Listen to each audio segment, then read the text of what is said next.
ಬಹಳ ಬಲವಂತ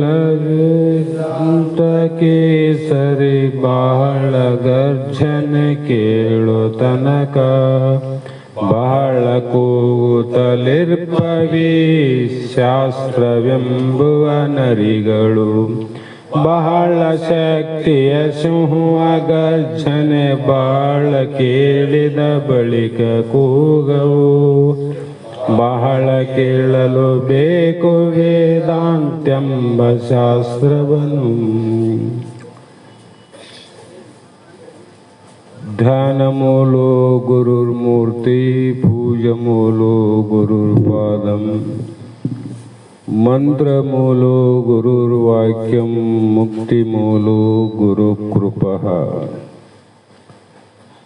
ಸಿದ್ಧ ಸದ್ಗುರುಪಾದಾಬ್ಜಂ ಜನನೀ ಜನಕಸ್ಥ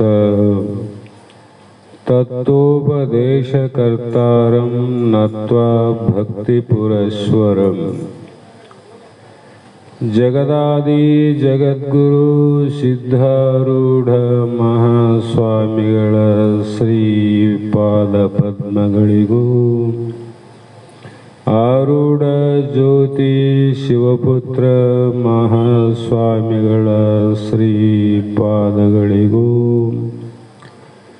ಶ್ರೋತ್ರಿಯ ಬ್ರಹ್ಮನಿಷ್ಠ ಬ್ರಹ್ಮಲೀನ ನಿರಂತರ ಜ್ಞಾನದಾಸೋಯಿ ನೇರ ನಿಷ್ಠುರವಾದಿಗಳಾದ ಬ್ರಹ್ಮಲೀನ ಬಸವಾನಂದರ ಚರಣ ಕಮಲಗಳಿಗೂ ಅನಂತ ದೀರ್ಘ ದಂಡ ಪ್ರಣಾಮಗಳನ್ನು ಸಮರ್ಪಿಸುತ್ತ ಸದ್ಗುರು ಸಿದ್ಧಲಿಂಗಪ್ಪ ತಾತ ಕಪಗಲ್ ಇವರನ್ನು ಮನದೋಳು ಧ್ಯಾನಿಸುತ್ತ ತಮ್ಮೆಲ್ಲರಿಗೂ ವಂದಿಸುತ್ತ ಈ ದಿನ ಪರ ಅವತಾರಿಗಳು ಭಕ್ತರ ಪಾಲಿಗೆ ಕಾಮಧೇನು ಕಲ್ಪವೃಕ್ಷಗಳಾಗಿ ಮುಮುಕ್ಷಿ ಜನಗಳನ್ನು ಉದ್ಧಾರ ಮಾಡಿದಂಥ ಸಿದ್ಧಾರೂಢ ಮಹಾಸ್ವಾಮಿಗಳ ವಚನ ಅಮೃತ ಎನ್ನುವ ಗ್ರಂಥದ ಯಾವ ವಿಷಯ ಸಂಗ್ರಹಿಸಿದಂಥ ಫಕೀರಪ್ಪನವರಿಗೂ ಪ್ರಕಾಶಗೊಳಿಸಿದಂಥ ಹಂಪಿ ಹೇಮಕೂಟದ ವಿದ್ಯಾನಂದ ಭಾರತಿ ಸ್ವಾಮಿಗಳಿಗೂ ಭಕ್ತಿ ಕಾಣಿಕೆಯನ್ನು ಸಮರ್ಪಿಸಿದ ಶ್ರೀಮತಿ ಲಕ್ಷ್ಮೀ ದಯಾಸಾಗರ್ ಅವರನ್ನು ಸ್ಮರಿಸಿಕೊಂಡು ಈ ಗ್ರಂಥದ ಮುಂದಿನ ಭಾಗದಲ್ಲಿ ನಾವು ನೀವು ಎಲ್ಲರೂ ಭಾಗಿಗಳಾಗೋಣ. ನಿನ್ನೆ ದಿನ ಯಾವ ಒಬ್ಬ ಜ್ಞಾನಯೋಗಿ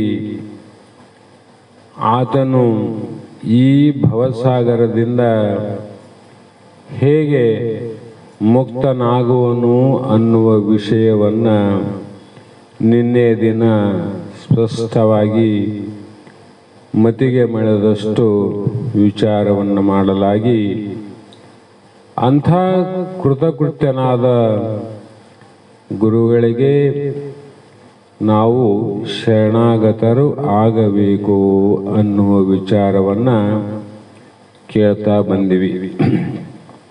ಹೀಗೆ ಆ ಜ್ಞಾನಿಗಳು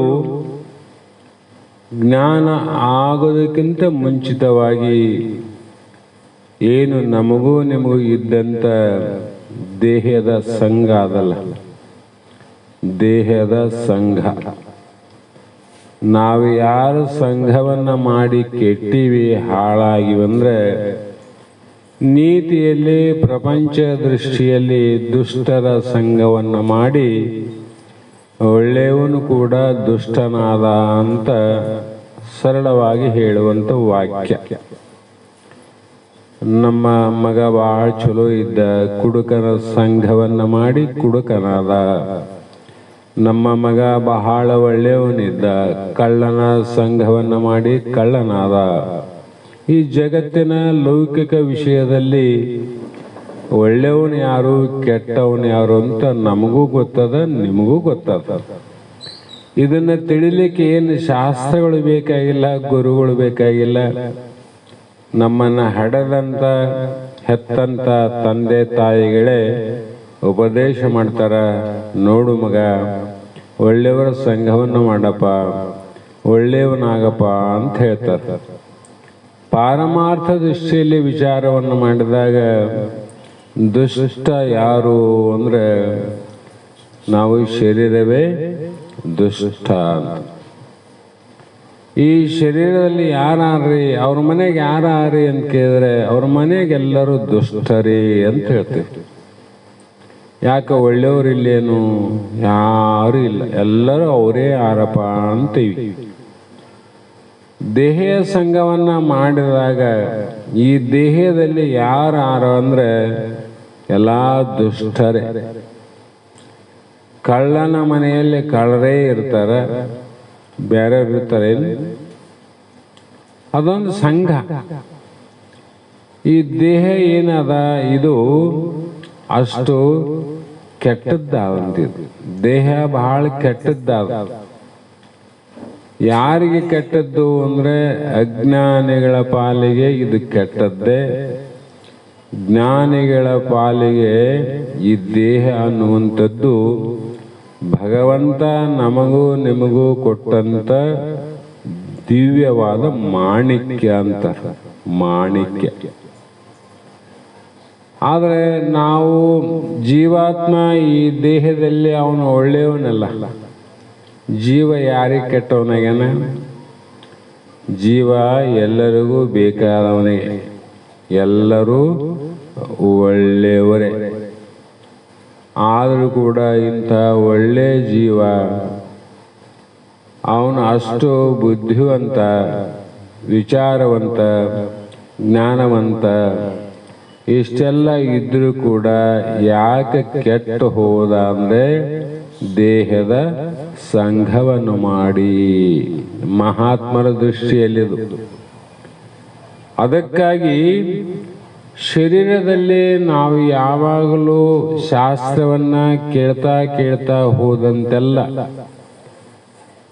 ನಮಗ ಶರೀರದ ನಿಸ್ಸಂಗತ್ವ ಬರಬೇಕು. ಶರೀರದ ನಿಸ್ಸಂಗ ಆಗಬೇಕು. ಲೋಕದವರ ನಿಸ್ಸಂಗ ಅಲ್ಲ, ಹೆಂಡ್ರ ಮಕ್ಕಳಿಂದ ಬೇರೆ ಆಗೋದಲ್ಲ. ಮತ್ತ ನಿಜಗೊಂಡು ಹೇಳ್ಯಾರಲ್ಲ, ತನುವ ದಂಡಿಸಬೇಡ, ಮನವ ನಿಲ್ಲಿಸಬೇಡ, ಮನೆ ಮಾರು ದೊರೆಯಲು ಬೇಡ, ಧನವ ನೀಗಿರಲು ಬೇಡ, ಇನಿತು ಜ್ಞಾನ ಸಂಜನಿಸಲು ಅಘವೆಲ್ಲವೂ ಅಳುಪದು, ಅದರಿಂದೇ ನಂಬು ಜ್ಞಾನವೆನೆಂದರು. ಯಾವಾಗ ನಾವು ಇದರ ನಿಸ್ಸಂಗತ್ವಕ್ಕೆ ಬರ್ತೀವಿ ಅಂದ್ರೆ ಈ ಜೀವಾತ್ಮ ದೇಹದ ಸಂಘದಿಂದ ನಿಸ್ಸಂಗತ್ವಕ್ಕೆ ಬರಬೇಕಾದ್ರೆ ಆ ಜೀವನಿಗೆ ಸತ್ಸಂಗದ ಅವಶ್ಯಕತೆ ಅದ ನೋಡ್ರಿ. ಯಾವುದರ ಅವಶ್ಯಕತೆ? ಸತ್ಸಂಗದ ಅವಶ್ಯಕತೆ ಆದ ವಿನಃ ಬೇರೆ ಬೇರೆ ಸಂಘದವರ ಅವಶ್ಯಕತೆ ಇಲ್ಲ. ನಾವೆಲ್ಲ ಜಗತ್ತಿನಲ್ಲಿ ಬೇರೆ ಬೇರೆ ಸಂಘಗಳಿಗೆ ನಾವು ಮೆಂಬರ್ ಆಗೀವಿ. ಆ ಸಂಘಕ್ಕೆ ನಾನು ಮೆಂಬರು.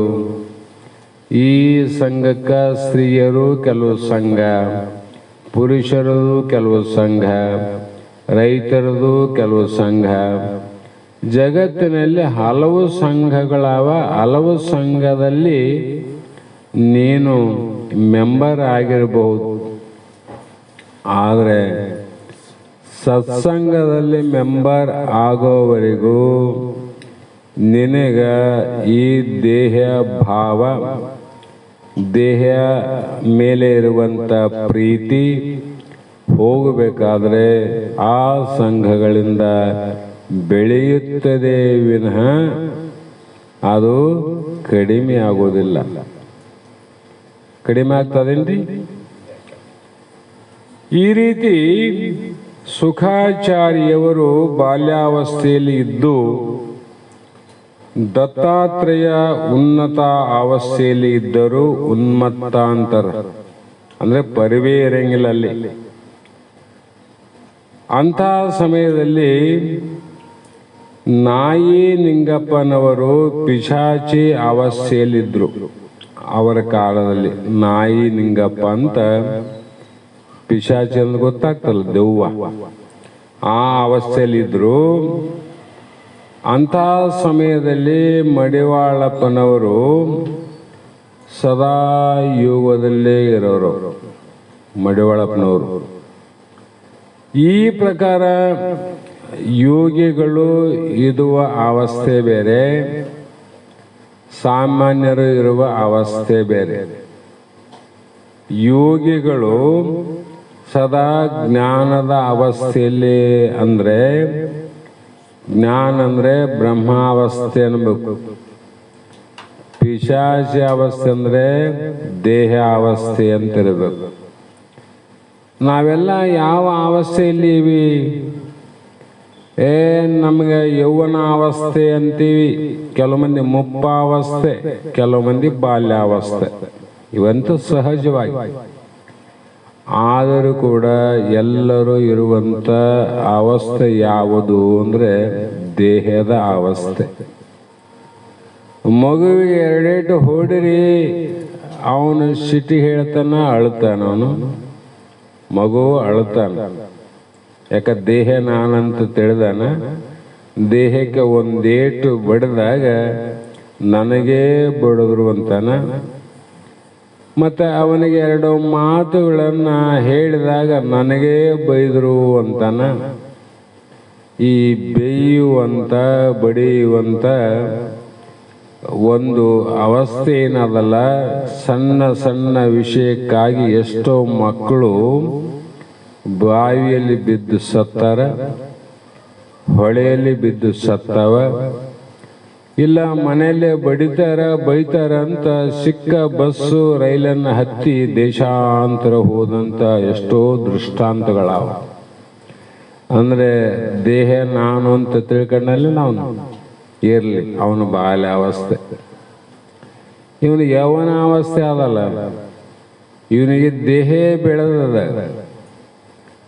ಕಾಲು ಬಲ್ತಾವ, ಶಿರ ಬಲ್ತದ, ಭುಜ ಬಲ್ತಾವ, ಆದ್ರೆ ಬುದ್ಧಿ ಮಾತ್ರ ಅದು ಬಲ ಆಗಿಲ್ಲ. ಬುದ್ಧಿ, ಹುಡುಗನ ಬುದ್ಧಿ ಇವನಲ್ಲಿ ಆದ. ಮನೆಯಲ್ಲಿ ಇವನಿಗೇನು ಯೌವನದಲ್ಲಿ ಏನು ನಡೀತದ, ಬೈಯೋದು ಹೊಡೆಯೋದಕ್ಕಿಂತ ಬೇರೆ ರೀತಿಯ ಉಪದೇಶ ನಡೀತಾವಲ್ಲಿ. ಬೇರೆ ರೀತಿಯ ಹೇಳಬೇಕು. ತಾತ ಹೇಳ್ತಿದ್ನಲ್ಲ, 6-8 ವರ್ಷದವರೆಗೆ ಮಕ್ಕಳನ್ನ ಮುದ್ದು ಮಾಡಬೇಕು, ಪ್ರೀತಿ ಮಾಡಬೇಕು, ಪ್ರೇಮ ಮಾಡಬೇಕಂತ. ಸಣ್ಣ ಮಕ್ಕಳವರು ಎಲ್ಲಿವರೆಗೂ 7-8 ವರ್ಷದವರೆಗೂ ಅಷ್ಟೇ. 8ರಿಂದ 12 ವರ್ಷ ಪ್ರಾಯಕ್ಕೆ ಮಗಳು ಅಥವಾ ಮಗ ಬಂದ್ರೆ ಅವ್ರಿಗೆ ಏನು ಮಾಡಬೇಕು ಅಂದ್ರೆ ಬೈದು ಹೇಳಬೇಕು, ಬಡದು ಹೇಳಂಗಿಲ್ಲ ಅವ್ರಿಗೆ. ಸಣ್ಣ ಮಕ್ಕಳಿಗೆ ಏನು ನಡೀತದ ಅಲ್ಲಿ ಬೈದು ಬುದ್ಧಿ ಹೇಳಬೇಕು, ಒದ್ದು ಬುದ್ಧಿ ಹೇಳಬೇಕು. ಮತ್ತೆ 12ರಿಂದ 16 ವರ್ಷ ಪ್ರಾಯಕ್ಕೆ ಮಗಳೇ ಬರಲಿ, ಮಗನೇ ಬರಲಿ, ಆವಾಗ ತಂದೆ ತಾಯಿಯಾದವರು ಯಾವ ರೀತಿ ಬೋಧ ಮಾಡಬೇಕು ಮಗನಿಗೆ ಮಗಳಿಗೆ ಅಂದ್ರೆ ಸ್ನೇಹಿತರಂತೆ, ಗೆಳೆಯನಂತೆ ಉಪದೇಶ ಮಾಡಬೇಕು. ನೀನು ಬಡದು ಹೇಳ್ತೀನಿ, ಬೈದು ಹೇಳ್ತೀನಂದ್ರೆ ನೀನು ಬೈದದ್ದು ನೀವು ಬಡದದ್ದು ಎರಡೂ ನಿನಗೆ ವಾಪಸ್ ಬರ್ತಾವ, ವಾಪಸ್ ಬರವೇ. ಅದಕ್ಕೆ ತಾತ ಹೇಳ್ತಿದ್ದ, ಸಾಮಾನ್ಯ ಅಂದ್ರೆ ನಮ್ಮ ಕಾಲಗಳ ಚಪ್ಪಲಿ ಅವಲ್ಲ ಅಳತಿ, ಆ ಅಳತಿಗೆ ಮಗ ಅಥವಾ ಮಗಳ ಕಾಲು ಬಂತಂದ್ರೆ ಅವ್ರು ದೊಡ್ಡವರಾಗಿರಂತ ತಿಳ್ಕೋಬೇಕು. ಮೋಟವಿದ್ಯೆ ಅದು ಸಾಮಾನ್ಯ ಭಾಷೆಯಲ್ಲಿ. ಆದರೂ ಕೂಡ ಅಲ್ಲಿ ಶರೀರ ಬುದ್ಧಿ ಆದಿಲ್ಲ, ಮುಪ್ಪಾಗ್ಯದ ಇವನಿಗಾದ್ರೂ ಶರೀರ ಬುದ್ಧಿ ಹೋಗಿದೇನು? ಇಲ್ಲ. 100 ವರ್ಷ ಆಗ್ಯದ ಆಯುಷ್ಯ ಭಗವಂತ ಕೊಟ್ಟಿದ್ದ, ಆರೋಗ್ಯ ಕೊಟ್ಟಿದ್ದ, ಸಂಸಾರ ಮಾಡಿದ್ದಿ, ಬಾಲ್ಯ ನೋಡಿದ್ದಿ, ಯೌವನ ನೋಡಿದ್ದಿ, ಸಂಸಾರ ನೋಡಿದ್ದಿ, ಸುಖ ದುಃಖವನ್ನು ಅನುಭವಿಸಿದ್ದಿ. ಆದರೂ ಕೂಡ ಇನ್ನು 10 ವರ್ಷ ನಾ ಬದುಕಬೇಕು ಅಂತಿದ್ದೆಲ್ಲ, ನೀನು ಯಾವ ಅವಸ್ಥೆಯಲ್ಲಿದ್ದಿ ಅಂದರೆ ಪಿಶಾಚಿ ಅವಸ್ಥೆಯಲ್ಲಿದ್ದಿ. ಕೆಟ್ಟವ್ರ ಸಂಘದಲ್ಲಿ ಇರಬೇಕಂತ ಆಶೆ ಅದಲ್ಲ ನಿನಗೆ. ಮಹಾತ್ಮ ಹೇಳ್ತಾರ, ಸತ್ಸಂಗದಿಂದ ನಿಸ್ಸಂಗತ್ವೇ. ಸತ್ಯವಸ್ತುವಿನ ಸಂಘ ಆದ ಮೇಲೆ ಈ ಸಂಘದಿಂದ ದೂರ ಆಗುವ ಪ್ರಯತ್ನ ಮಾಡಬೇಕು, ಇಲ್ಲೋ? ಆದರೂ ಕೂಡ ಸತ್ಸಂಗ ಬಹಳ ಆಗಿದೆ. ಸತ್ ಸಂಘ, ಸತ್ ಅಂದ್ರೇನು? ಇರುವಂತ ವಸ್ತುವಿನ ಸಂಘ, ನಿನ್ನ ಸ್ವರೂಪನೇ ಇರೋದು, ದೇವರಲ್ಲಿ ಇರೋದು. ಆ ಸಂಘದಲ್ಲೇ ನೀನು ಇರುವಂತ ಅವ್ರು ಹೇಳಿದರೆ ನಾನಂತೀನಿ, ಇಲ್ಲ ದೇಹ ಸಂಘದಲ್ಲೇ ಇನ್ನೊಂದು 10 ವರ್ಷ ಇರ್ಬೇಕಂತೀನಿ. ಅಂದ್ರೆ ನಿನಗೆ ಯೋಗ ನಿದ್ರೆಯಲ್ಲಿದ್ದು, ಪಿಶಾಚಿ ನಿದ್ರೆಯಲ್ಲಿದ್ದು ಅಂದ್ರೆ ಸಿದ್ಧಾರೂಢ ಹೇಳ್ತಾರ, ನೀನು ಪಿಶಾಚಾಗಿ ಹುಟ್ಟಬೇಕಾಗಿತ್ತು ತಮ್ಮ. ಅದರಲ್ಲೇ ಅದಲ್ಲ ನಿನ್ನ ಬುದ್ಧಿ. ಆ ಬುದ್ಧಿ ಸತ್ಯ ವಸ್ತುವಿನ ಕಡೆ ಬಂದಿಲ್ಲಲ್ಲ. ಯಾಕೆ ಬರಲಿಲ್ಲ ಅಂದ್ರೆ ಮೊದಲೇ ಹೇಳಿದಂಗ ಇದು ಮತಿಗೆ ಮಂಗಲ ಈವುದು ಆವುದು ಉತ್ತಮರ ಸಂಘ. ಉತ್ತಮರ ಸಂಘದಿಂದಲ್ಲ, ಇದು ನಮ್ಮ ಬುದ್ಧಿ ಸಾತ್ವಿಕ ಗುಣಕ್ಕೆ ಹೋಗಿ ಸತ್ಯವಾದ ನಮ್ಮ ಸ್ವರೂಪ ಸಾಕ್ಷಾತ್ಕಾರ ಮಾಡೋದಕ್ಕ ಸಾಧನ ಯಾವುದು ಅಂದ್ರೆ ಸತ್ವಗುಣ. ಆ ಸತ್ವಗುಣನೇ. ಯಾಕಂದ್ರೆ ಬಹಳ ಶಾಸ್ತ್ರ ಕೇಳಿದೀವಿ, ಬಹಳ ಹೇಳಿದೀವಿ, ಕೇಳ್ತೀವಿ, ಹೇಳ್ತೀವಿ, ಇಲ್ಲಂತಲ್ಲ. ಆದ್ರೆ ನಮ್ಮ ಬುದ್ಧಿ ಸತ್ಯದ ನಿಶ್ಚಯ ಮಾಡಲಿಲ್ಲ, ನಿರ್ಣಯ ಮಾಡಲಿಲ್ಲ ಅಂದ್ರೆ ಏನಾಯ್ತು ಕತೆ? ಬೆಳತಾನ ರಾಮಾಯಣ ಕೇಳಿ ರಾಮ ಸೀತಾ ಏನಾಗಬೇಕಂತ ಬೆಳಗ ಮುಂಜಾನೆ ಕೇಳಿಲ್ಲಂತ. ಬೆಳತಾನ ಕಥೆನೇ ಕೇಳಲ್ಲ, ರಾಮನ ಕಥೆನೇ ಕೇಳಲ್ಲ. ಶ್ರೀರಾಮನ ಹೆಂಡತಿ ಸೀತೆ, ರಾಮ ದಶರಥನ ಪುತ್ರ, ಸೀತೆ ಕೌಶಲ್ಯ ಸೊಸೆ, ಹಿಂಗೆಲ್ಲ ಕೇಳ್ತಾ ಕೇಳ್ತಾ ಬಂದು ಬೆಳಗ್ಗೆ ಆದ್ಮೇಲೆ ರಾಮ ಸೀತಾ ಏನಾಗ್ಬೇಕಂದ್ರೆ ಏನರ್ಥ? ಮತ್ತೆ ಎಲ್ಲ ಶಾಸ್ತ್ರವನ್ನ ಕೇಳಿದ್ವಿ, ಎಲ್ಲ ಮಾಡಿದೀವಿ. ಮತ್ತೆ ಪರಮಾತ್ಮನಿಗೂ ಈ ಜೀವಾತ್ಮನಿಗೂ ಏನು ಸಂಬಂಧ ಅಂದ್ರೆ ಇಲ್ಲಿ ಅದೇ ಅರ್ಥ ಆಗ್ತದ. ಪರಮಾತ್ಮನಿಗೂ ಜೀವಾತ್ಮನ ಬಗ್ಗೆ ಹೇಳಿದ್ರಲ್ಲ ಗುರುಗಳು, ಕಥೆ ಹೇಳ್ತಾರ ಅವರು. ಪಾರಮಾರ್ಥದ ಕತೆ ಇದು, ಅದು ಪ್ರಪಂಚದ ಕತೆ, ಲೌಕಿಕ ವಿಷಯ, ಅದು ನೀತಿಗೆ ಸಂಬಂಧಪಟ್ಟದ್ದು. ಇದು ಜ್ಞಾನಕ್ಕೆ ಸಂಬಂಧಪಟ್ಟ ವಿಷಯ. ಗುರುಗಳು ಏನ್ ಹೇಳ್ತಾರೆ ನಮ್ಗ? ನೋಡು, ದೇಹಕ್ಕೂ ನಿನಗೂ ಸಂಬಂಧ ಇಲ್ಲ. ಯಾಕಂದ್ರೆ ದೇಹ ಪಂಚ ಮಹಾಭೂತದಿಂದ ಉತ್ಪತ್ತಿ ಆದದ್ದು. ಆ ಪಂಚಮಹಾಭೂತಕ್ಕೆ ಸ್ವತಂತ್ರತೆ ಇಲ್ಲ, ಸ್ವತಂತ್ರತೆ ಇಲ್ಲ. ಯಾವಾಗಲೂ ಒಬ್ಬ ಸ್ತ್ರೀ ಎಷ್ಟೇ ಯೌವನಕ್ಕೆ ಬರಲಿ, ಯೌವನ ಮುಗಿಯುವಂತ ಪ್ರಸಂಗ ಬರ್ತದಂತಿರಲಿ, ಒಬ್ಬ ಪುರುಷನ ಸಂಘ ಇಲ್ಲದೆ ಮಕ್ಕಳನ್ನು ಹಡಿಲಿಕ್ಕೆ ಸಾಧ್ಯ ಇಲ್ಲ. ಮಕ್ಕಳು ಹುಡ್ತಾವನಕಿ. ಮತ್ತೆ ಮಾಯೆ ಅಂತ ಒಂದಾಯಿತು ಅಂದ್ರೆ ಆ ಮಾಯೆಯಿಂದ ಪಂಚಮಹಾಭೂತ ಹುಟ್ಟ್ಯಾವಂತ ಸೃಷ್ಟಿ ಕ್ರಮ ಹೇಳ್ತಾವಲ್ಲ.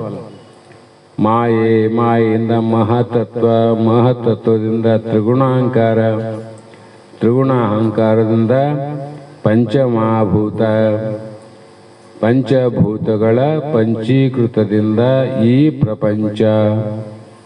ಅಲ್ಲಿ 25 ತತ್ವ ಅಂತ ಅದು. ಈ ಮಾಯೆಗೆ ಕಾರಣ ಯಾರು? ಆ ಸ್ತ್ರೀಗೆ ಮಗ ಮಗಳು ಹುಟ್ಟಕ್ಕೆ ಒಂದು ಕಾರಣ ಹೇಳ್ತೀವಿ, ಈ ಗಂಡನೇ ಕಾರಣ ಅಥವಾ ಇನ್ನೊಬ್ಬ ವ್ಯಕ್ತಿಯೇ ಕಾರಣ ಅಂತ ಹೇಳ್ಬೋದು. ಮಾಯೆಗೆ ಯಾರ ಕಾರಣ? ಶಾಸ್ತ್ರ ವಿಡಂಬನೆ ನಾವ. ಇದು ಒಳಮುಚ್ಚು ಹೊರಮುಚ್ಚು ಅಂತಿದ್ದ ಗುರುಗಳು. ಬಿಚ್ಚಿದ್ರೆ ಇದು ನಕ್ಷೆ ಇದ್ದಂಗ, ಭಾರತ ದೇಶದ ಅಥವಾ ಪ್ರಪಂಚದ ನಕ್ಷೆ ಶಾಲೆಯಲ್ಲಿ ಹಾಕಿರ್ತಾರೆ. ಅದು ಮುಚ್ಚಿದ್ರೆ ಏನದ? ಇಷ್ಟೇ ಅದ, ಹೌದಾ? ಬಿಚ್ಚಿದರೆ ಆ ಒಂದು ಯಾವ ನಕ್ಷೆಯಲ್ಲಿ ಇಡೀ ಜಗತ್ತೇ ಅದ ನೋಡ್ರಿ.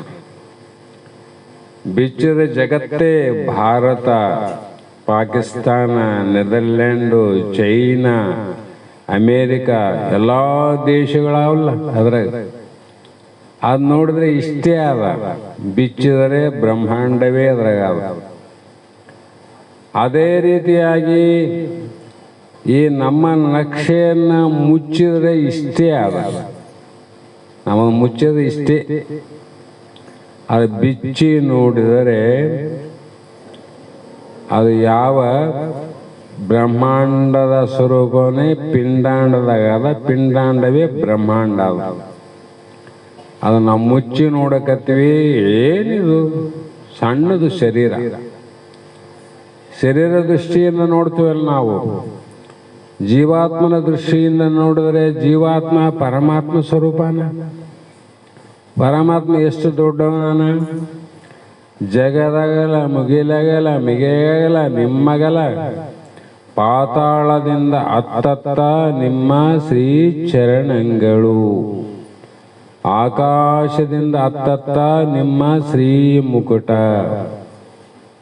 ಅಂತ ಹೇಳಿದ್ರೆ, ಅಂದ್ರೆ ಇಂಥ ಒಂದು ಸಣ್ಣ ದೇಹದಲ್ಲಿ ಅಂಥ 14 ಲೋಕದ ಪರಿಪೂರ್ಣನಾದಂಥ ಪರಮಾತ್ಮ ಅಡಿಗೆನಂದ್ರೆ ಈ ದೇಹ ಎಷ್ಟು ದೊಡ್ಡದಾದಂತ ವಿಚಾರ ಮಾಡ್ರಿ.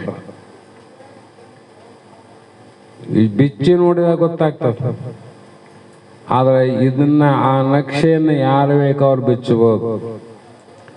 ಆದರೆ ಈ ನಕ್ಷೆ, ದೇಹ ಎನ್ನುವ ಶರೀರ ನಕ್ಷೆಯನ್ನು ಬಿಚ್ಚಿ ಅದರಾಗ ಯಾವ್ಯಾವ ದೇಶ ಎಲ್ಲೆಲ್ಲಾವ ಅಂತ ಹೇಳ್ಬೇಕಾದ್ರೆ ಒಬ್ಬ ಸದ್ಗುರುನಾಥನ ಬೇಕು.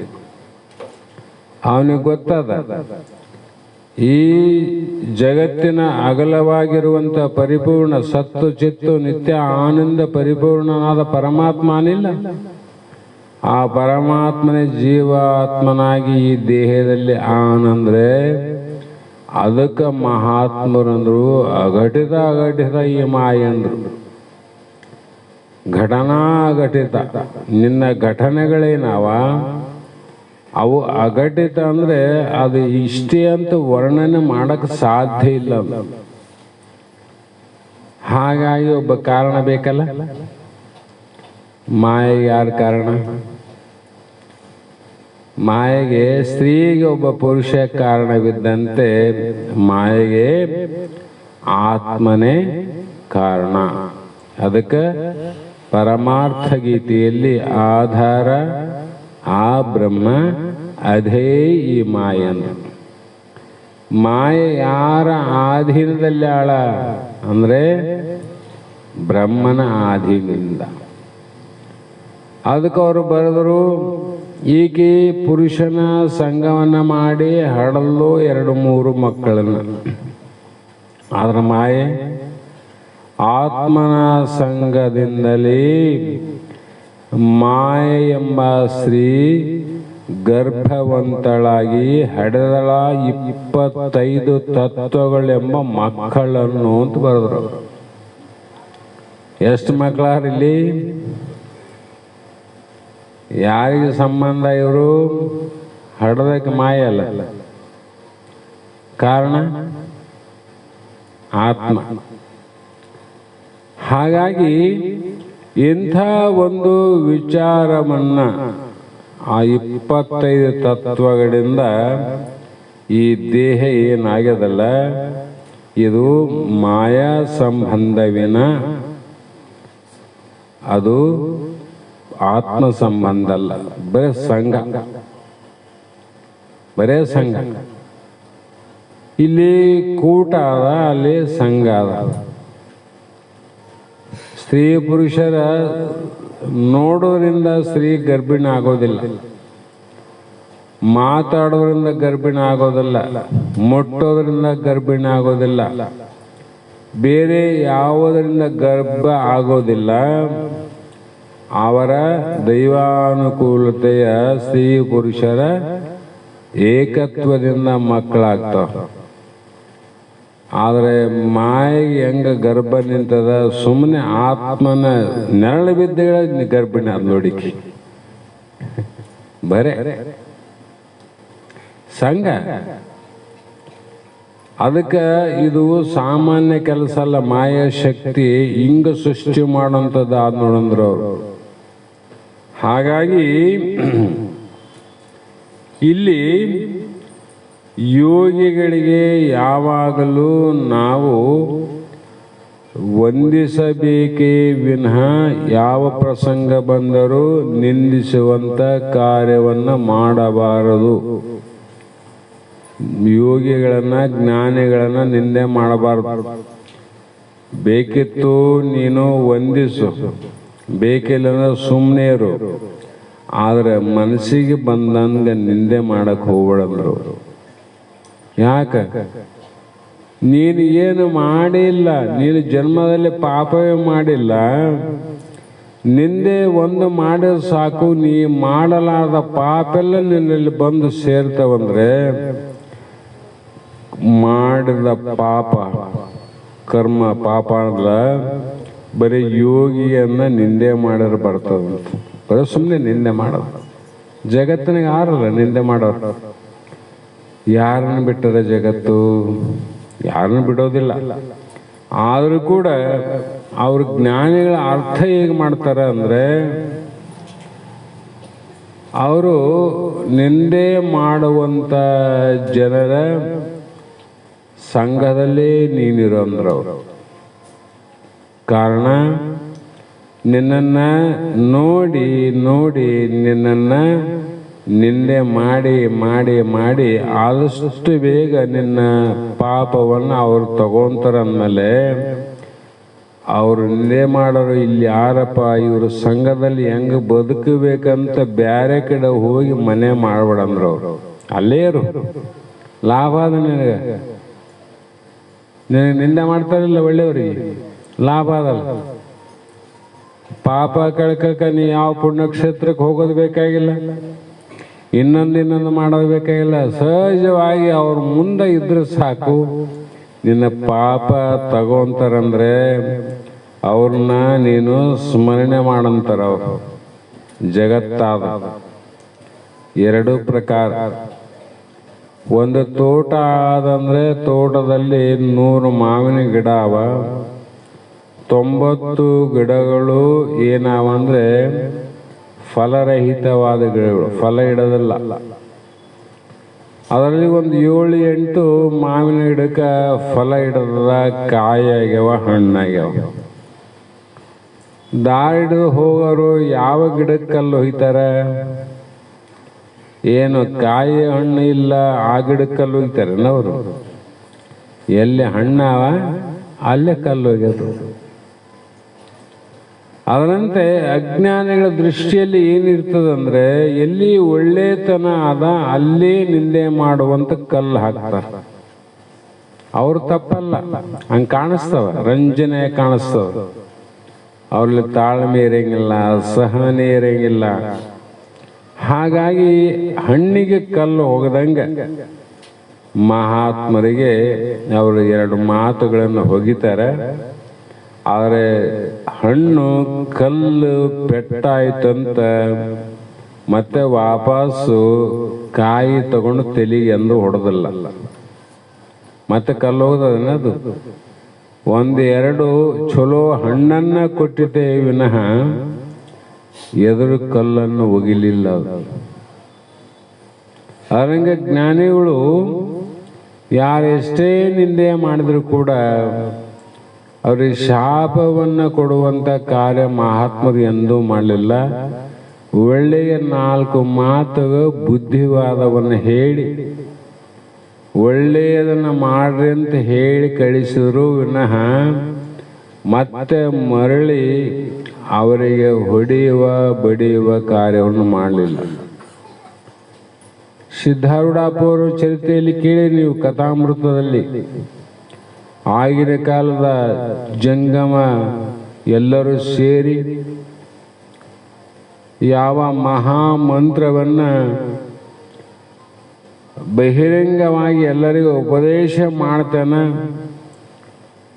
ಮತ್ತು ಎಲ್ಲರೂ ನಮ್ಮನ್ನು ಬಿಟ್ಟು ಇಂಥ ಭಿಕ್ಷುಕನ ಬೆನ್ನು ಹತ್ತಿ ನಮಗೆ ಸಿಗುವ ಗೌರವ ಎಲ್ಲವೂ ನಾಶವಾಗಿ ಒಬ್ಬ ಭಿಕ್ಷುಕನಿಗೆ ಗೌರವ ಕೊಡ್ತಾರಂದ್ರೆ ಈ ಜನಗಳು ನಂಬ್ಯಾರ, ವಿಶ್ವಾಸ ಮಾಡ್ಯಾರ ಅವನ್ನ ಈ ಊರು ಬಿಟ್ಟು ಓಡಿಸಿದ್ರೆ ಮುಗಿತಲ್ಲ ಅಂತ ವಿಚಾರ ಮಾಡಿದ್ರು.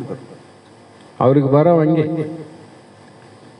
ಆ ಸಮಯದಲ್ಲಿ ಏನು ಮಾಡಿದ್ರು, ಅವನೊಬ್ಬ ನೀಚನ, ಅವನು ಮಡಿವಂತನಲ್ಲ ಅಂತ ಜನರಿಗೆ ತೋರಿಸೋದಕ್ಕೋಸ್ಕರವಾಗಿ ಒಂದು ದಿನ ಮಲಗಿದಂಥ ಅಪರಾತ್ರಿಯಲ್ಲಿ ಎಬ್ಬಿಸಿ ಮದ್ಯವನ್ನು ತಂದಿಟ್ಟು ಇದನ್ನು ಕುಡಿಬೇಕಂತ ಅಂದ್ರಯ್ಯ ಅದಕ್ಕೆ ಹೆಡ್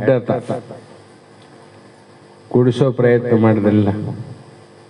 ಇಲ್ಲ ತಮ್ಮ, ಇದು ಅನಾಚಾರ ಅದ, ಇದನ್ನ ಕುಡಿಬಾರದು ಅಂತ ಎಷ್ಟು ಪರಿ ಎಂದು ಹೇಳಿದ್ರು ಕೇಳಿಲ್ಲ.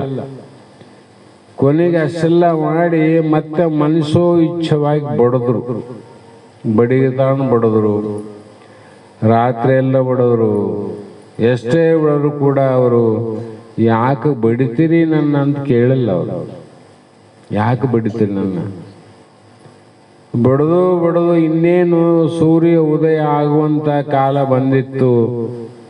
ಅವರಾಗಿ ಅವ್ರಿಗೆ ಗೊತ್ತಾಯ್ತು, ಬೆಳಕಾದ್ರೆ ಮಂದಿ ಗೊತ್ತಾಗ್ತದ ಅಂತ ವಿಚಾರ ಮಾಡ್ಕೊಂಡು ಬಡಿಯೋದು ನಿಲ್ಲಿಸ್ಬೇಕು ಅಂತ ಅನ್ನೋದ್ರೊಳಗಾಗಿ ಸಿದ್ಧಾರೂಢರು ಹೇಳಿದ್ರು, ಅಯ್ಯ ನಿಮಗೆ ಸಮಾಧಾನ ಆದಷ್ಟು ಬಡದರಿ ಒಳ್ಳೇದೇ, ಆದರೆ ನನ್ನ ಮಾತು ಒಂದು ಕೇಳ್ರಪ್ಪ ಅನ್ನ.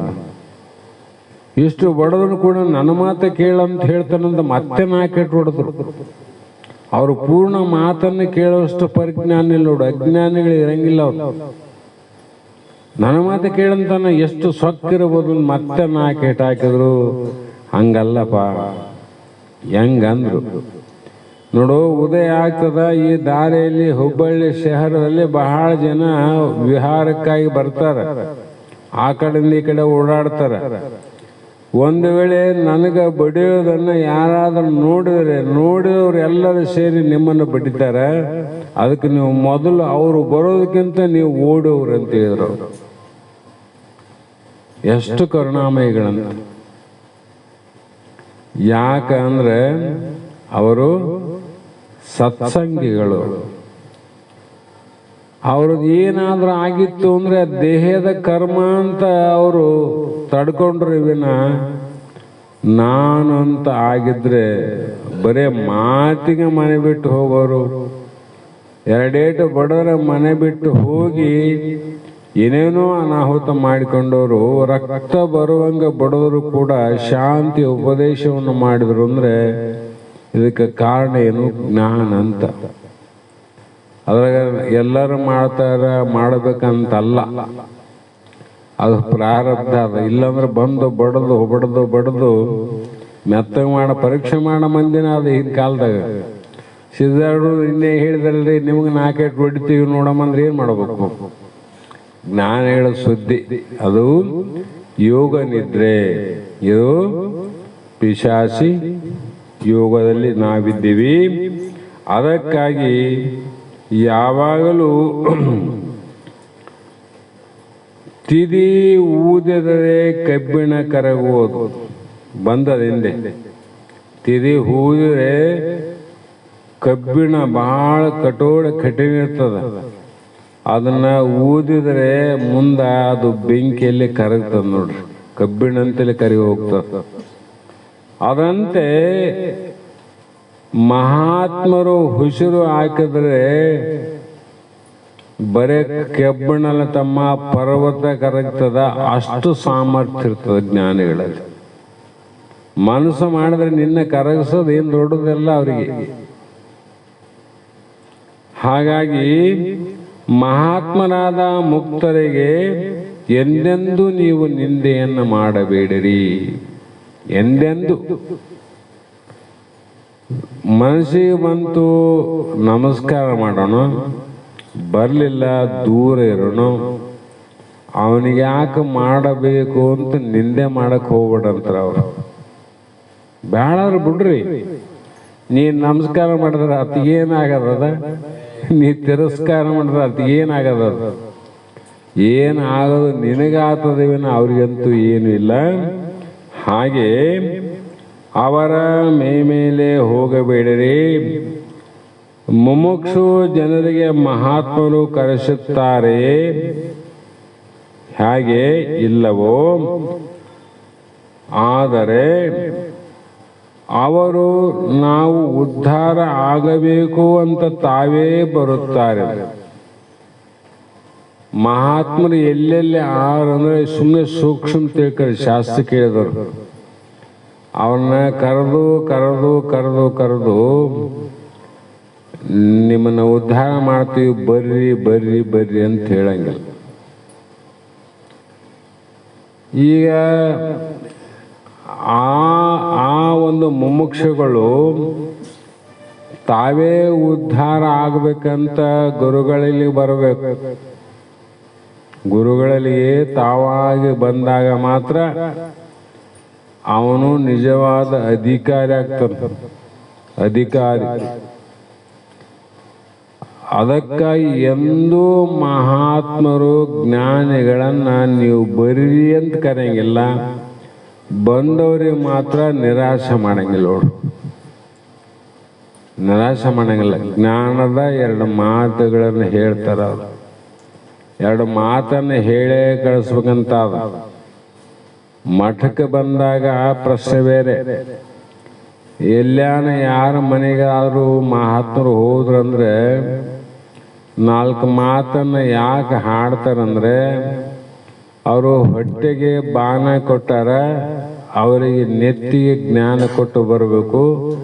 ಅವರು ಬಾಣ ಕೊಟ್ಟದಕ್ಕ ನೀ ಜ್ಞಾನ ಕೊಟ್ಟದಕ್ಕ ಋಣ ಏನು ಉಳಿಯಂಗಿಲ್ಲ. ಅವ್ರದ್ದು ಸುತ್ತ ನಿನ್ನ ಸುತ್ತ. ಬರೇ ಅವ್ರದ್ದು ತಿನ್ನೋದಾಯಿತು, ನೀ ಕೊಡೋದೇನಿಲ್ಲ ಅಂದ್ರೆ ಅವರಿಲ್ಲ. ಸಾಲಗಾರದಿಲ್ಲ, ಸಾಲಗಾರ ಆತೀವಿಲ್ಲ. ಬೇಕಾದಷ್ಟು ಬುತ್ತಿ ಬರ್ತದ. ಬುತ್ತಿನೇ ಬರಲಿ, ಇನ್ನೊಂದು ಬರಲಿ, ಇನ್ನೊಂದು ಬರಲಿ, ಅದಕ್ಕೆ ವಾಪಸ್ ನೀ ಏನು ಕೊಟ್ಟೆಪ್ಪ?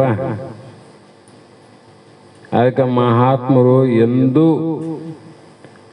ಸುಮ್ಮನೆ ಹೋಗೋದಿಲ್ಲ.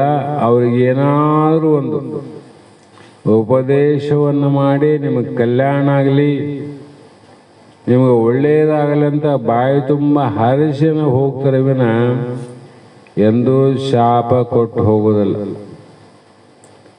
ಹಾಗಾಗಿ ಇಲ್ಲಿ ಕೇವಲ ನಿಂದೆ ಮಾಡೋದು ಅನ್ನೋದಕ್ಕಿಂತ ಮುಖ್ಯವಾಗಿ ನಾವು ಇಂಥ ಒಬ್ಬ ಸದ್ಗುರುನಲ್ಲಿಗೆ ನಾವು ಹೋಗಬೇಕಾಗಿತ್ತು. ಸತ್ಸಂಗದಲ್ಲಿ ನಾವು ಭಾಗಿಯಾಗಬೇಕಾದ್ರೆ ನಮಗೆ ಪೂರ್ವ ಜನ್ಮದ ಸುಕೃತ ಬೇಕು. ಇವತ್ತ್ಯಾರ ಕೇಳಿದ್ರು, ನಮಗೆ ಪೂರ್ವ ಜನ್ಮದ ಪುಣ್ಯದಿಂದನೇ ಇಲ್ಲಿ ಬಂದಿರೋ ಅಥವಾ ಇದೇ ಜನ್ಮದಲ್ಲಿ ಬಂದೀವಿ ಅಂತ ಒಂದು ಪ್ರಶ್ನೆ. ಫೋನುಗಳು ಬಂದು ಸಾಕಾಗ್ಯದ ನಮಗೆ. ಕ್ರಮಶಾಸ್ತ್ರ ಕೇಳಿದ್ರೆ ಏನಾದ್ರು ಹೇಳಬಹುದು. ಅವ್ರು ಕೇಳೋ ಪ್ರಶ್ನೆ ಎಲ್ಲ ಉತ್ತರ ಬಂದಿರ್ತಾವ. ನೀವೇ ಮಂದಿಗೆ ಹೇಳ್ತಾರೆ. ಈಗ ಯಾಕಂದ್ರೆ ಕ್ರಮವತ್ತಾಗಿ ನಡೆದ್ರಲ್ಲ. ಅದಕ್ಕೆ ನಾ ಹೇಳಿದೆ, ಅವತಾರ ಪುರುಷರು ಈ ಜನ್ಮದಲ್ಲಿ ಹುಟ್ಟಿದ ತಕ್ಷಣ ಅವರಿಗೆ ಜ್ಞಾನವೇ ಜ್ಞಾನ. ಸಿದ್ಧಾರೂಢರಿಗೆ 6 ವರ್ಷದಲ್ಲಿ ಜ್ಞಾನ ಆಯಿತು. ಆಚಾರ್ಯ ಶಂಕರರಿಗೆ 8 ವರ್ಷದಲ್ಲಿ ಜ್ಞಾನ ಆಯಿತು. ಶಂಕರರು 8 ವರ್ಷದಲ್ಲಿ ಆಚಾರ್ಯ ಅಂತ ಅನಿಸ್ಕೊಂಡ್ರು. ಆಚಾರ್ಯರಂದ್ರೆ ಇವರೆಲ್ಲರಿಗಿಂತ ಬಲಾಢ್ಯ ಉಳ್ಳವರು. ಆಚಾರ್ಯ ಅಂದರೆ ಅವರು ಸಂಸ್ಕೃತ ಪ್ರಸ್ಥಾನತ್ರಯ ಗ್ರಂಥಗಳವಲ್ಲ, ಭಗವದ್ಗೀತೆ, ಬ್ರಹ್ಮಸೂತ್ರ, ಇವೆಲ್ಲ ಉಪನಿಷತ್ತುಗಳಿಗೆ ಭಾಷಾ ಬರೆದವರು ಆಚಾರ್ಯರು. ನಮ್ಮ ಗುರುಗಳು ಹೇಳ್ತಿದ್ರು, ಬಸವಣ್ಣಂದ್ರೆ ಹೇಳ್ತಿದ್ರು, ನೀವು ಕೇಳಿರಿ, ಎಲ್ಲರೂ ಅವ್ರು ಹೇಳೋ ಕಾಲಕ್ಕೆ ಕೇಳಿದವ್ರು ಇದ್ದ ಕಾರಣ ನಮ್ಮ ಹಣೆ ಬರ ಚಲೋ ಆಗ್ಯದ. ನಾ ಯಾರ ಮುಂದೆ ಬಸವಣ್ಣಂದ್ರೆ ಹಿಂಗಿದ್ರು ನಮ್ಮ ಗುರುಗಳಂತ ಹೇಳೋ ನಾನು. ಅವ್ರ ಗುರುಗಳು ಹೇಳ್ತಾರೆ, ತಪ್ಪಂತಲ್ಲ, ನಾವು ನಮ್ದು ಹೇಳ್ದಲ್ಲ. ಮತ್ತೆ ಅವರೆಲ್ಲ ಈಗ ವರ್ತಮಾನದ ಮಂದಿದಲ್ಲ, ಆಗಿ ಹೋದವರು ಸುದ್ದಿ ಹೇಳ್ತಾರೆ, ತಪ್ಪಂತ ಅನ್ನಂಗಿಲ್ಲ. ಅವ್ರು ಆಗಿ ಹೋದವ್ರು, ನಾವು ವರ್ತಮಾನದಲ್ಲಿ ಇದ್ದವರು ಸುದ್ದಿ ಹೇಳ್ತೀವಲ್ಲ, ಸುಳ್ಳಾದ್ರಿಂದ ಯಾವಾಗ ಕಾಲ ಮೇಲೆ ಕಾಲಲ್ಲಿ ಶಂಕರಾಚಾರ್ಯ ಫೋಟೋದಾಗ ಆದಲ್ಲ, ಆ ಥರ ಆಸನ ಹಾಕಬಾರ್ದು ಅಂತಿದ್ರು ಅವರು. ಕೇಳಿರ್ಲಿ, ಪದ್ಮಾಸನ ಹಾಕು, ಇನ್ನೊಂದು ಆಸನ ಹಾಕು. ಆದರೆ ಆ ಆಸನ ಹಾಕಬೇಕಾಗಿದ್ರೆ ಅದು ಆಚಾರ್ಯ ಶಂಕರರಂತೆ ನೀ ಯಾವುದನ್ನ ಭಾಷೆ ಬರೆದದ್ದೇನು ಇಲ್ಲ ಅಂದಾಗ ಆ ಆಸನವನ್ನ ಹಾಕಬಾರದು ಅಂತ ನಮ್ಮ ತೀರ್ಮಾನ ನಿಮಗೆ ಬಿಟ್ಟದ್ದಂತಿದ್ರು. ಬೇರೆ ಯಾರನ್ನ ಹಾಕ್ಯಾರನ್ರಿ? ಯಾವ ಫೋಟೋದಾಗ ನೋಡ್ರಿ? ಆಚಾರ್ಯ ಶಂಕರರ ಫೋಟೋದಲ್ಲಿ ಮಾತ್ರ ಅದ. ಹಾಗಾಗಿ ನಾವೇ ಅವರಲ್ಲಿ ಹೋಗ್ಬೇಕಂತ ಹೇಳಿವಲ್ಲ, ಕರಿತಾರೇನು? ಕೆಲವು ಮಂದಿ ನಮ್ಮನ್ನು ಕರೆದಲ್ಲಿ ಯಾಕೆ ಹೋಗು, ಅರೇ ಬೇಗಸ್ತಾನ ಮಾಡಕ್ಕೆ ಬಂದ್ರೆ ಏನಂತ. ಪ್ರಪಂಚ ದೃಷ್ಟಿಯಲ್ಲಿ ಕರೆಯದೆ ಹೋಗಬಾರ್ದು, ಪ್ರಪಂಚದಲ್ಲಿ ಕರಿಲಾರ್ದ ಹೋಗುವಂತ ಪಾರಮಾರ್ಥದಲ್ಲಿ ಕರೆಯದೆ ಹೋಗ್ಬೇಕಂತ ನಮಗೇನಾಗ್ಯದ, ಅಲ್ಲಿ ಕರೆದೇ ಅದೇನು ತಪ್ಪಾಗ್ತದ? ಅವ್ರು ಕರಿಲಿಲ್ಲ ಅಂದ್ರೆ ಏನು ತಪ್ಪಾಯ್ತು? ನಾವು ಮಂತಿ ಇಲ್ಲಿ ಅವ್ರು ಕರ್ತಾರೆ ಏನು ನಮ್ಗೆ? ಹೇಳ್ಯಾರ ಏನು ನಮ್ಗೆ? ಅಂದ್ರೆ ನಾ ಯಾಕೆ ಹೇಳ್ತಂದ್ರೆ, ನಮ್ಮ ಬುದ್ಧಿಯ ಮಟ್ಟವನ್ನ ನಾವು ಬದಲಾವಣೆಯನ್ನು ಮಾಡಿಕೊಂಡು ಮಹಾತ್ಮನ ಇದ್ದಲ್ಲಿಗೆ ನಾವು ನಿನ್ನೆ ಹೇಳೇನಿ, ಸಮುದ್ರ ಇದ್ದಲ್ಲಿಗೆ ನದಿಗಳು ಹೋಗ್ತಾವಂತ.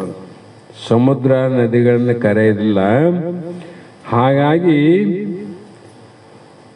ಮಹಾತ್ಮರು ಏನು ಮಾಡಿದರು ಅಂದರೆ, ಕಲ್ಯಾಣದಲ್ಲಿ ಕೂಡ ಸುಮಾರು 800 1200 ವರ್ಷ ಅಂತ ಹೇಳಿ, ಎಷ್ಟೇ ವರ್ಷ ಆದರೂ ಕೂಡ ಕಲ್ಯಾಣಕ್ಕೆ ಮಹಾ ರಾಜರೇ ಕಲ್ಯಾಣಕ್ಕೆ ಬಂದ್ರು ವಿನ ಬಸವಣ್ಣ ಕರೆಯಕ್ಕೆ ಹೋಗಲಿಲ್ಲ. ಯಾರನ್ನ ಕರೆಯಕ್ಕೆ ಹೋದ್ನೇನು? ರಾಜ ಮಹಾರಾಜರೇ ಕರಿಲಾರ್ದ ಬಂದ್ರು. ಯಾಕಂದ್ರೆ ಕರೆಯದೇ ಬರುವವನು ಪಾರಮಾರ್ಥಕ್ಕೆ, ಕರೆಯದೇ ಬರುವವನು ಪ್ರಪಂಚಕ್ಕೆ. ನಾವೆರಡನ್ನ ಒಂದೇ ಕಡೆ ಕೂಡಿಸಬಾರದು. ಹಾಗಾಗಿ ಇದಕ್ಕೆ ಅಧಿಕಾರಿಗಳು ಏನು ಮಾಡ್ತಾರಂದ್ರೆ, ಅವರೇ ಹುಡುಕಿ ಅಂತ ಹೋಗ್ತಾರೆ. ಮಹಾತ್ಮನನ್ನ ಹುಡುಕ್ತಾ ಅಧಿಕಾರಿಗಳು ಹೋಗ್ತಾರೆ. ಅನಧಿಕಾರಿಗಳು ಏನು ಮಾಡ್ತಾರ, ಅವನು ಹುಡುಕಕ್ಕೆ ಹೋಗೋದಿಲ್ಲ. ಮಗ ಕಳನ್ನ ನಡಿ ಹುಡುಕ, ಏನನ್ನ ಪಾಕೆಟ್ ಕಳಿತಾ ಹುಡುಕಮ್ಮ, ಮೊಬೈಲ್ ಕಳಿತಾ ಹುಡುಕಮ್ಮ. ಸಹಜವಾಗಿದೆ, ಹುಡುಕಬಾರದಂತ ಅರ್ಥ ಅಲ್ಲ. ನಾವು ಇದನ್ನ ಕಳೆದ್ರೆ ಎಲ್ಲಾದಂತ ಪತ್ತೆ ಮಾಡಕ 20 ವರ್ಷ ಆದ್ರೂ ಕೂಡ ಬಿಡಂಗಿಲ್ಲ, ಅದು ಒಳಗನೆ ಇರ್ತದ. ಮಹಾತ್ಮನ ಹುಡುಕಕ್ಕೆ ಎಷ್ಟು ಮಂದಿ ಪ್ರಯತ್ನ ಮಾಡೀವಿ ವಿಚಾರ ಮಾಡಿದ್ರೆ. ಮತ್ತು ನಮಗೂ ನಿಮಗೂ ಹುಡುಕ್ಲಿಲ್ರಿ, ಮತ್ತು ನಮ್ಮ ನಡ್ಕಂಡೆ ನಾವೇನು ಹುಡುಕಕ್ಕೆ ಹೋಗಿಲ್ಲ, ಅದು ಸಂಸ್ಕಾರದಾಗ ಇದ್ದೀವಿ, ಆ ಪ್ರಶ್ನೆ ಬೇರೆ. ಆದರೂ ಕೂಡ ನಾವು ನೀವು ಇದ್ದಲ್ಲಿಗೆ ನದಿಗಳು ಸಮುದ್ರಕ್ಕೆ ಬಂದಂಗ ಮಹಾತ್ಮರಾದಂಥ ಸಿದ್ಧಲಿಂಗಪ್ಪಾತ್ಮನವರು, ಬಸವಾನಂದರು ಇಲ್ಲಿ ಬಂದ್ರಲ್ಲ, ಇದೇನು ಆಶ್ಚರ್ಯ ಅಂತಾರೆ. ಏನು ಆಶ್ಚರ್ಯ! ಅವ್ರನ್ನ ಇಲ್ಲಿಗೆ ಸೆಳೆತ ಮಾಡಿದ್ದು ಯಾವುದು, ಕರ್ಕೊಂಬಂದದ್ದು ಯಾವುದು?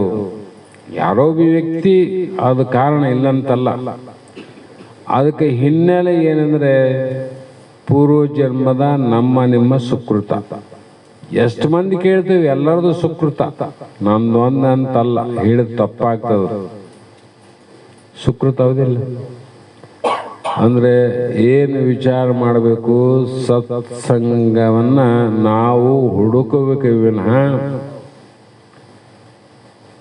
ದುಷ್ಟರ ಸಂಘವನ್ನು ನೀ ಹುಡುಕದೇ ಬೇಕಾಗಿಲ್ಲ. ನೀ ಇದ್ದಲ್ಲಿಗೆ ಅವ್ರು ಬರ್ತಾರೆ, ನೀ ಇದ್ದಲ್ಲಿಗೆ ಬರ್ತಾರ ಅವರು. ಪ್ರಪಂಚದಲ್ಲಿ ನೋಡ್ರಿ, ನೀವಿದ್ದಲ್ಲಿಗೆ ಬರ್ತಾರಿಲ್ಲ. ನಡೆಪ ಮಾಮ, ನಡೆಯಲ್ಲ ತಮ್ಮ, ಹಿಂಗೆ ಒತ್ತಾಯ್ತು, ಈ ಕಡೆ ಹೋಗಿ ಬರ, ಆ ಕಡೆ ಹೋಗಿ ಬರುವಂತ ಏನೇನೋ ಮಾಡಿ ಮನೆಗೆ ಬರ್ತಾರಲ್ಲ. ನೀನು ಹೋಗಿದ್ದನ ಅವ್ರ ಮನೆಗೆ, ನಿನ್ನ ಹುಡುಕ್ಯಂತ ಬರ್ತಾ. ಮತ್ತೆ ಪ್ರಪಂಚದಲ್ಲಿ ಇಷ್ಟ ಆದ್ರೆ ಮಹಾತ್ಮನ ನಿನ್ಯಾಕೆ ಹುಡುಕ್ತಾರೋ? ಹುಡುಕೋದಿಲ್ಲ, ನಾವೇ ಹುಡುಕ್ಬೇಕು. ಹಾಗಾಗಿ ಇಲ್ಲಿ ಅನಂತ ವಿಚಾರಗಳನ್ನ ಮಹಾತ್ಮರು ಹೇಳ್ತಾ ಬರ್ತಾರೆ. ಅದಕ್ಕೆ ಮೊದಲು ನಾವೇನಾಗಬೇಕು, ಮಹಾತ್ಮರಲ್ಲಿಗೆ ನಾವು ಹೋಗಬೇಕಾಗಿದ್ರೆ ಅಧಿಕಾರಿಗಳಾಗಬೇಕು. ಅಧಿಕಾರಿ, ಅಧಿಕಾರದಲ್ಲಿ ಮತ್ತೆ 4: ಅಧಿಕಾರಿ, ಸಂಬಂಧ, ವಿಷಯ, ಪ್ರಯೋಜನ. ಈ ಮೋಕ್ಷಕ್ಕೆ ಯಾರೇ ಅಧಿಕಾರಿಗಳು? ಮುಕ್ತನಾಗಬೇಕಾದ್ರೆ ಯಾರು ಅಧಿಕಾರಿಗಳು? ಇದಕ್ಕೆ ಪ್ರಶ್ನೆ ಆವಿಲ್ಲ. ಎಲ್ಲರೂ ಮುಕ್ತರಾಗ್ತಾರೆ ಏನು?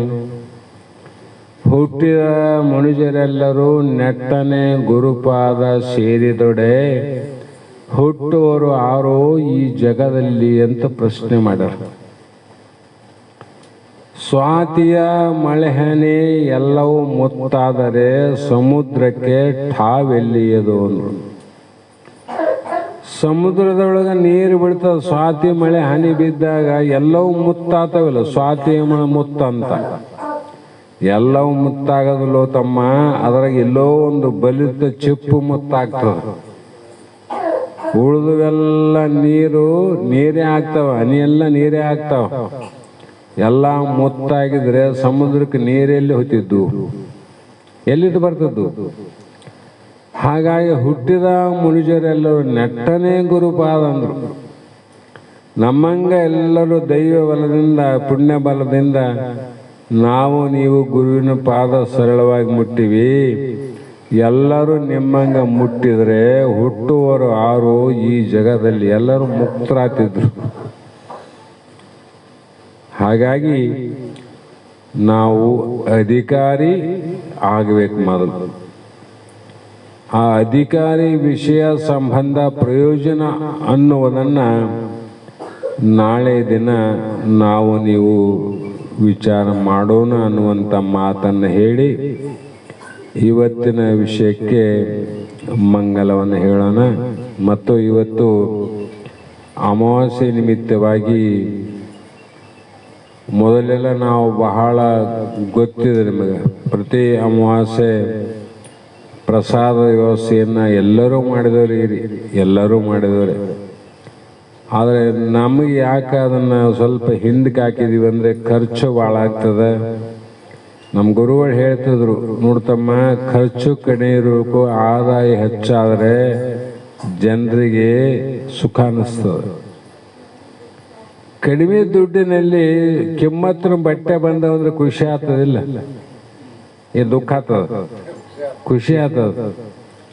ರೊಕ್ಕ ಕಡಿಮೆ ಆಗಿವ್ರಿ, ಸಾಮಾನು ಭಾಳ ಬಂದದ ಮನೆಗೆ ಅಂದರೆ ಖುಷಿ ಆಗ್ತದ.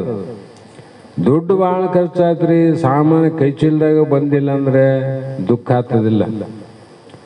ಅದರಿಂದ ಗುರುಗಳ ವಾಕ್ಯ ಇತ್ತದು. ಮೊದಲು ಒಗ್ಗರಣೆ ಉಪ್ಪಿಟ್ಟಿಂದ ಶುರು ಮಾಡಿದ್ವಿ. ನಮ್ಮ ಕಿಷ್ಟಯ್ಯ ನಾವು ಎಲ್ಲರೂ ಸೇರಿ ಅವಾಗಿನ್ನೂ ಮಂದಿಗೆ ಹಾಕಿದ್ದಿಲ್ಲ ಅದು. ಆಮೇಲೆ ಎಲ್ಲರೂ ಏನು ಮಾಡಿದರು, ಇಲ್ಲ ನಾವು ಒಂದೊಂದು ಅಮಾವಾಸ್ಯೆ ನಾವು ಮಾಡಬೇಕು ಅಂತ ಅವರು ತೀರ್ಮಾನದಿಂದ ಪ್ರತಿಯೊಂದು ಅಮಾವಾಸ್ಯೆ ಒಬ್ಬೊಬ್ಬರು ಮಾಡ್ತಾ ಬಂದರು. ಅದರಂತೆ ಎಲ್ಲರೂ ಒಬ್ಬರು ಇಬ್ಬರು ಹೆಸರಲ್ಲ, ಬಹಳಷ್ಟು ಜನ ಒಂದೊಂದು ಅಮಾವಾಸ್ಯೆಯನ್ನು ಮಾಡ್ತಾಯಿದ್ರು. ಆದರೂ ಕೂಡ ಇವತ್ತಿಗೂ ನಮ್ಮ ಸದ್ಗುರು ಬಸವಾನಂದರ ಶಿಷ್ಯರಾದ ಶ್ರೀಮತಿ ತ್ರಿವೇಣಿ ಸೋಮಶೇಖರ್ ಅವರು ಅದು ನಿಂತರೂ ಕೂಡ ತಮ್ಮ ಆಚರಣೆಯನ್ನು ಇವತ್ತಿಗೂ ಬಿಟ್ಟಿಲ್ಲ. ಈ ಅಮಾವಾಸ್ಯೆ ಬಂದ ತಕ್ಷಣ ಪ್ರತಿ ಗುರುಗಳು ಇದ್ದಾಗ ಯಾವ ರೀತಿ ಮಾಡ್ತಾ ಇದ್ರು ಆ ಪ್ರಮಾಣ ಬೇಡ ಅಂತ ಹೇಳಿದಕ್ಕೆ ಸಂಕ್ಷಿಪ್ತವಾದರೂ ಕೂಡ ಅದು ಆಚರಣೆಯಲ್ಲಿ ಮುಂದುವರಿಸ್ಯಾರ. ಅದೇ ಪ್ರಕಾರ ಪ್ರತಿ ವರ್ಷದಂತೆ ಇವತ್ತೆಲ್ಲ ಮೈ ಮೇಲೆ ಹಾಕಿದ್ವಲ್ಲ ಅವರೇ ನೋಡಿ ತಿಳ್ಕೊಂಬಿಡ್ರಿ. ಮೈ ಮೇಲೆ ಹಾಕಿದ್ವು ಅಂದ್ರೆ ಅರ್ಥ ಮಾಡ್ಕೋಬೇಕು. ಮತ್ತು ಈ ಶಾಸ್ತ್ರ ಮುಗಿದ ನಂತರ ಅವರು ಒಂದು ಉಪಹಾರದ ವ್ಯವಸ್ಥೆಯನ್ನು ಮಾಡಿದಂತ ಕಾಣಿಸ್ತದೆ. ಮಂಗಲ ಆದ ತಕ್ಷಣ ಎಲ್ಲರೂ ಕೂಡ ಆ ಪ್ರಸಾದವನ್ನು ಸ್ವೀಕಾರ ಮಾಡಿ ತಮ್ಮ ತಮ್ಮ ಮನೆಗೆ ಹೋಗಬೇಕು ಅಂತ ಹೇಳಿ ಸದ್ಗುರುನಾಥ ಎಲ್ಲರೂ ಕೂಡ ಈ ದೇಹನೇ ನಮಗೇನು ಉದ್ದೇಶ ನಮ್ಮದು ನಿಮ್ಮದು ಆಗ್ಬೇಕಂದ್ರೆ ಈ ಹುಟ್ಟಿ ಬಂದ ದೇಹನೇ ಕಡೆಗೆ ಆಗ್ಬೇಕು ನೋಡ್ರಿ, ಇದೇ ಲಾಸ್ಟ್ ಆಗ್ಬೇಕು. ಇನ್ನೊಮ್ಮೆ ನಿನ್ನ ಮುಖ ನಾನು ನೋಡಂಗಿಲ್ಲ ಅಂತ ಪ್ರಪಂಚದ ವೈರಾಗ್ಯ ಬರ್ತದಿಲ್ಲ ಮಂದಿ ಮೇಲೆ. ಇನ್ನೂ ಸತ್ತರೂ ನಿನ್ನ ಮುಖ ನೋಡಂಗಿಲ್ಲ, ಬದುಕಿದ್ರು ನಿನ್ನ ಮುಖ ನೋಡಂಗಿಲ್ಲ. ನಿನಗೆ ನಾನು ಬೇಡ, ನಮಗೆ ನೀ ಬೇಡ. ಅದರಂಗ ಶಾಸ್ತ್ರ ಕೇಳ್ತಾ ಕೇಳ್ತಾ ಈ ದೇಹಕ್ಕೆ ಮತ್ತೆ ನಾನು ಹುಟ್ಟಿ ಬರೋದಿಲ್ಲ ಅನ್ನುವಂಥ ಶಪಥ ಆಗ್ಬೇಕು. ನೋಡಂಗಿಲ್ಲ, ನಿನ್ನ ನಾನು ನೋಡಬೇಡ, ನನಗೆ ನೀನು ನೋಡಬೇಡ. ನಾವು ಮಂದಿನ ಮೇಲೆ ಶಪಥ ಮಾಡೀವಿ, ವೈರಾಗ್ಯ ತಾಳೀವಿ. ಅದು ಶಾಸ್ತ್ರ ದೃಷ್ಟಿಯಿಂದ ಈ ಶರೀರವನ್ನು ಮತ್ತೆ ಎಂದು ತೊಟ್ಟು ಬರಬಾರ್ದು, ನಿನ್ನ ದರ್ಶನ ನನಗೆ ಆಗಬಾರ್ದು, ನನ್ನ ನೀನು ನೋಡಬೇಡ, ನಿನ್ನ ನಾನು ನೋಡಬೇಡ ಅನ್ನುವಂಥ ಒಂದು ಸಂಕಲ್ಪದಂತೆ ಪ್ರಯತ್ನ ಮಾಡಿದ್ರೆ ಇಂದಿಲ್ಲ ನಾಳೆ ಸಾಧ್ಯವಾಗಬಹುದು ಅಂತಕ್ಕಂಥ ಮಾತಿಗೆ ವಿರಾಮವನ್ನು ಹೇಳಿ ಮುಂದಿನ ಕಾರ್ಯಕ್ಕೆ ಸಮಯ ಅವಕಾಶ ಮಾಡಿಕೊಡೋರು.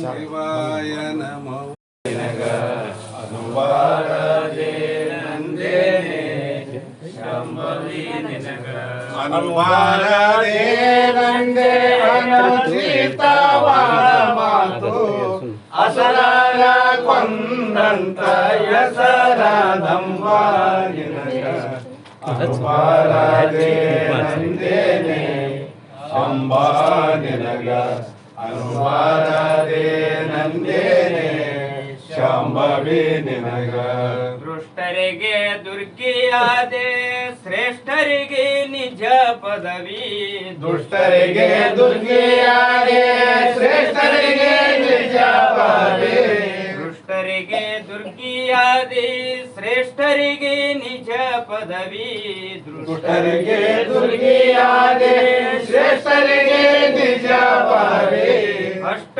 ಐಶ್ವರ್ಯವುಳ್ಳ ಸೃಷ್ಟಿ ಕರುತನ ಸತಿಯೇ ಸೀತಾದೇವಿಯಳಂದೇನೆ ಅನುಬಾರದೆ ನಂದೇನೆ ಶಂಭವಿ ನಿನಗ ಅನುಬಾರದೆ ನಂದೇ ಅನುಚಿತವಾದ ಮಾತನಾದಂಬ ನಿನಗ ಅನುಬಾರದೆ ನಂದೇನೆ ಅಂಬಾ ನಿನಗ ಅನುಬಾರದೆ ನಂದೇನೆ ಶಾಂಭವಿ ನಿನಗ ಚಂಡ ಮುಂಡರಿಗಾಗಿ ಚಂಡಿ ರೂಪವ ತಾಳೆ ಚಂಡ ಮುಂಡರಿಗಾಗಿ ಚಂಡಿ ರೂಪವ ತಾಳೆ ಚಂಡ ಮುಂಡರಿಗಾಗಿ ಚಂಡಿ ರೂಪವ ತಾಳಿ ಚಂಡ ಮುಂಡರಿಗಾಗಿ ಚಂಡಿ ರೂಪವ ತಾಳಿ ರುಂಡಮಾಲಿಯ ಕೊರಳೊಳು ರುಂಡಮಾಲಿಯ ಕೊರಳೊಳು ಧರಿಸಿದಂಬ ನಿನಗ ಪರಮ ಪಾರ್ವತಿಯಳಂದೇನೆ ಅಂಬ ನಿನಗ ಅನುಬಾರದೆ ನಂದೇನೆ ಶಾಂಭವಿ ನಿನಗ ಅನುಬಾರದೆ ನಂದೆ ಅನುಚಿತವಾದ ಮಾತು ಅಸರರ ಕೊಂದಂತ ಹೆಸರಾದಂಬ ನಿನಗೆ ಅನುಬಾರದೆ ನಂದೇನೆ ಅಂಬ ನಿನಗ ಅನುಬಾರದೆ ನಂದೇನೆ ಶಾಂಭವಿ ನಿನಗ ವಿದ್ಯಾದೊಳಗೆ ಕಾಡ ಸಿದ್ಧರೇವಣನಿಗೆ ವಿದ್ಯಾದೊಳಗೆ ಕಾಡ ಸಿದ್ಧರೇವಣನಿಗೆ ಜುಜ್ಜಾಟದೊಳು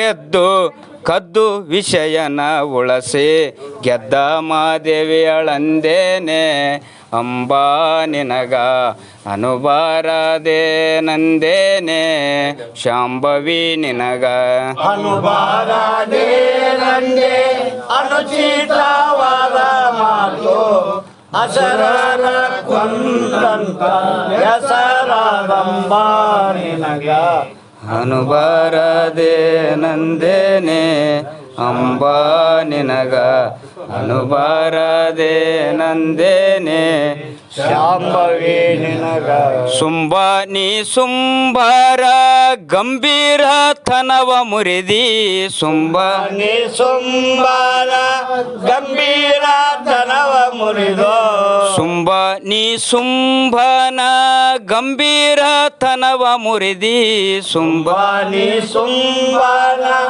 ಗಂಭೀರತನವ ಮುರಿದಿ ಹಿಮಾಚಲದೊಳು ನಿತ್ಯ ವಾಸದಂಬ ನಿನಗ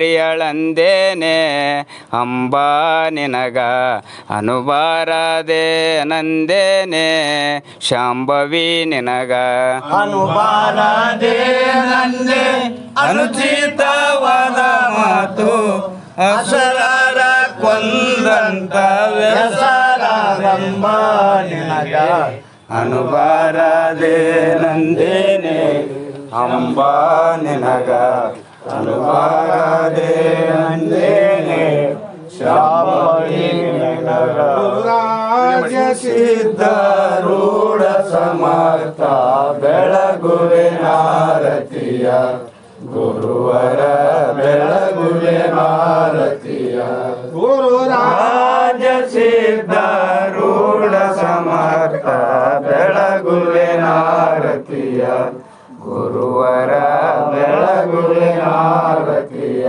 ಮೋಕ್ಷಾಪೇಕ್ಷೆಗೆ ತತ್ವಂ ಪದದಾರ್ಥವ ಬೋಧಿಸಿದೆ ಗುರುವರ ಅರ್ಥವ ಬೋಧಿಸಿದೆ ಓಕ್ಷಾವಾಹನ ಶಂಕರ ನಾಮ ಉಚ್ಚಾರವ ಮಾಡಿಸಿದೆ ಗುರುವರ ಉಚ್ಚಾರವ ಮಾಡಿಸಿದೆ ಶ್ಯಾಮರಾಮ ಶ್ರೀರಾಮ ಭಿನ್ನ ಶಂಕರ ನೀನಿರುವೆ ಗುರುವರ ಶಂಕರ ನೀನಿರುವೆ ಕಾಮ ಕ್ರೋಧವ ನಾಶಿಸಿ ಜಗದೊಳು ಶಾಂತಿಯ ಬೀರಿಸಿದೆ ಗುರುವರ ಶಾಂತಿಯ ಬೀರಿಸಿದೆ ಶರಣ ಭಜಕರ ದುರಿತ ವೃಂದವ ತ್ವರಿತದಿ ನಾಶಿಸಿದೆ ಗುರುವರ ತ್ವರಿತದಿ ನಾಶಿಸಿದೆ ವರಭೂಲತಾಪುರ ದೈವದಿಂದಲೇ ನಿರುತದಿ ವಾಸಿಸಿದೆ ಗುರುವರ ಹರುಷದಿ ವಾಸಿಸಿದೆ ಗುರುರಾಜ ಸಿದ್ಧಾರೂಢ ಸಮರ್ಥ ಬೆಳಗುವೆ ನಾರತಿಯ ಗುರುವರ ಬೆಳಗುವೆ ನಾರತಿಯ ಕರುವಿನ ಆರತಿ ಸ್ಮರಿಸುತ್ತ ಬೆಳಗಿರಿ ವರ ಗುರು ರಾಜನಿಗೆ ಧರಣಿಯ ಜನರ ತಾಪವರಿಸಿದ ಗುರು ಶಿವ ಪುತ್ರನಿಗೆ ನಿತ್ಯ ನಿರಂಜನ ನಿರುಪಮನಾದ ದ್ವೈತಾಚಾರ್ಯರಿಗೆ